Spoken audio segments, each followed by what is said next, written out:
Happy Tuesday, Bayang Karista. Nagbabag naman po Kid Abata, no?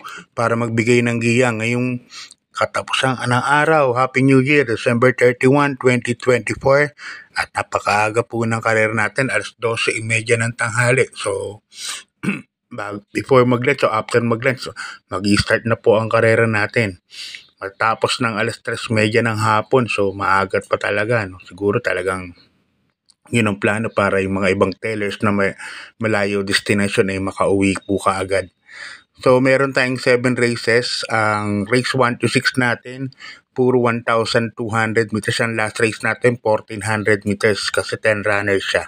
At siguro dahil nga final race na for the year, ginawa ng 1,400. So, yun, good luck. So, sana manalo po tayo ngayong araw ng Martes, December 31. Okay, start na po tayo. Race number 1, Bayang Karista. 2-year-old maiden race. Yan. Dito mayroon tayong 8 runners. Sabi ko nga, 12:30 ng tanghali po ang start ng career natin. Umpisa po kagad ng winner take all from races 1 to 7. Dito meron tayong 8 runners but 7 betting options lang po. Sosolohin ko na po rito yung numero 8, Coming Early. Na tersero po kala El Haleo to, tsaka Constatic Offer, no? Napakabibigat naman laban na yun. Saka sa tingin ko siya pinaka-veterano rito sa grupo na to. Yung iba ngayon lang magsistock po sa regular race, no? Kaya dito solohin ko na to sa kay ni Mark Gonzalez. Numero 8, Coming Early. Yan. Race number 1, solo ko na yan sa winner take all. Okay, good luck Bayang Karista. Lipat na tayo sa race number 2. Ang race number 2 natin isang rating base, class 5. Yan, 6 points to 10 points split group. At dito meron tayong 8 runners but 7 betting options lang. Kasi may couple entry. Bisa rin ng pick 6 from races 2 to 7. So, salohin ko na po rito yung number 5. Biglang Buhos, sasakay ni Jackie Tanggol de la Cruz. Sumobra na po baba ng laban ni Biglang Buhos. Sa tingin ko, mananalo po ito si Biglang Buhos ngayon kasi ang running style niya parimate, no? Kahit na siguro maraming bandera dyan, kaya naman siguro parimatiin ni Tanggol de la Cruz to. Kaya para sa akin, sosolohin ko ito. So, race number 1 and race number 2, solo Coming Early and Biglang Buhos. Yan. Good luck po sa inyo, Bayang Karista. Lipat na po tayo sa race number 3. Ang race number 3 natin, isang rating base class 4, 28 points to 33 points. Yan. Dito meron tayong 8 runners. Distansya natin, 1,200 meters. First choice ko po rito, imported na kabayan ni Chairman Ryan Ponce. Number 4, Magandang Dilag. Jan Alvin Gusi po ang sasakay.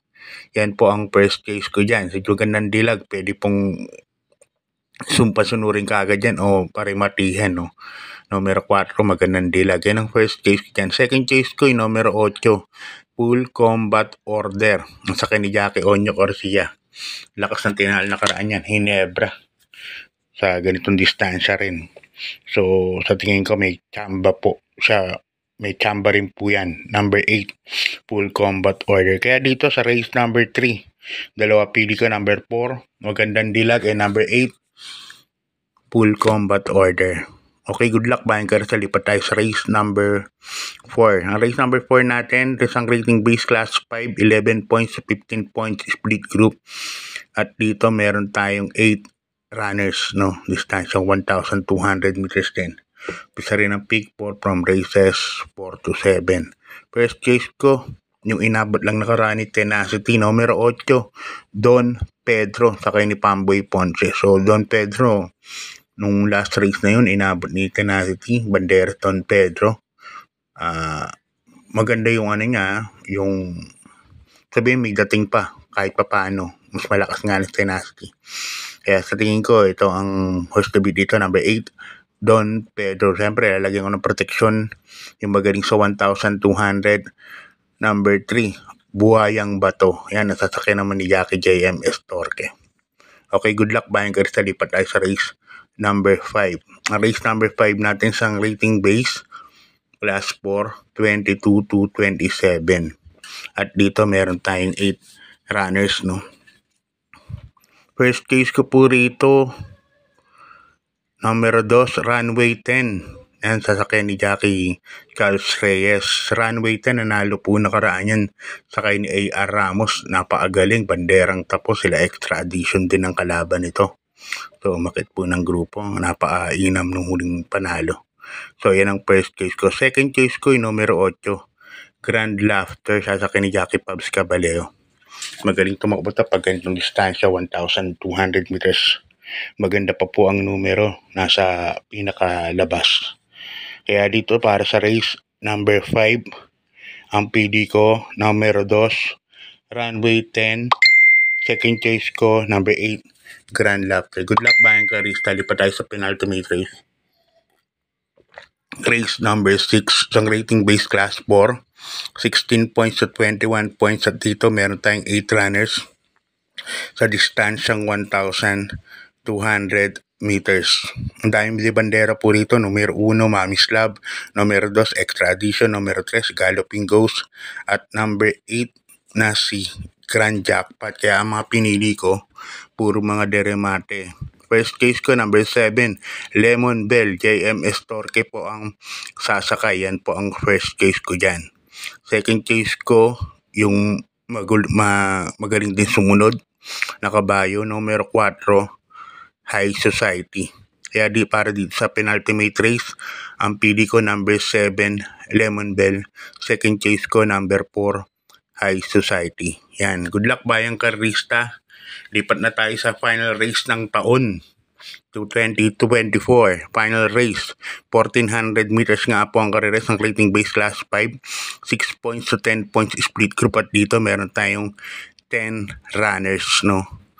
So, sino kaya ang mananalo dito sa ating last race? Sa last race ng taon. First case ko, number 2, Gugma. Segundo kay Wallop to nakaraan. Tingin ko nagsilbing batak lang po yung huling segundo nito kay Wallop. Sasakay ni Jackie Christian L. Advincula. Yan ang first case ko.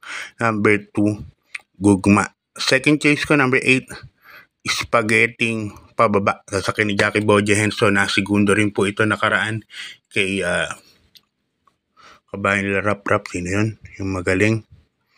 Na segundo po nakaraan ito, Spaghetti pababa. So, last race, Gugma and Spaghetti pababa. So, happy New Year po, Bayang Karista. Maraming salamat sa suporta sa buong taon. God bless po. Good luck and thank you.